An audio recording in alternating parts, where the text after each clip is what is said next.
অপু, আমি ইন্টেরিয়র ঢুকতে দেখলাম যে আমাদের সিনিয়র কিছু নায়িকাকে, সমসাময়িক এবং সিনিয়র নায়িকাদের ছবি রেখেছে। চিত্রনায়িকা অপু বিশ্বাস বর্তমানে মামলার মুখোমুখি। কিছুদিন আগেও তিনি আওয়ামী লীগের মনোনয়ন প্রত্যাশী ছিলেন এবং দলটির একাধিক শীর্ষ নেতার সঙ্গে সাক্ষাৎ করেন। বিশেষ করে ওবায়দুল কাদেরের সঙ্গে তার যোগাযোগ ছিল বলে গুঞ্জন রয়েছে। সম্প্রতি অপু বিশ্বাস ও ওবায়দুল কাদেরের একটি পুরনো ভিডিও সোশ্যাল মিডিয়ায় ভাইরাল হয়েছে।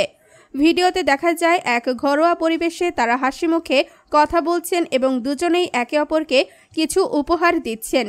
ঠিক কী ছিল সেই গিফট তা স্পষ্ট নয়, তবে সামাজিক মাধ্যমে শুরু হয়েছে ব্যাপক আলোচনা।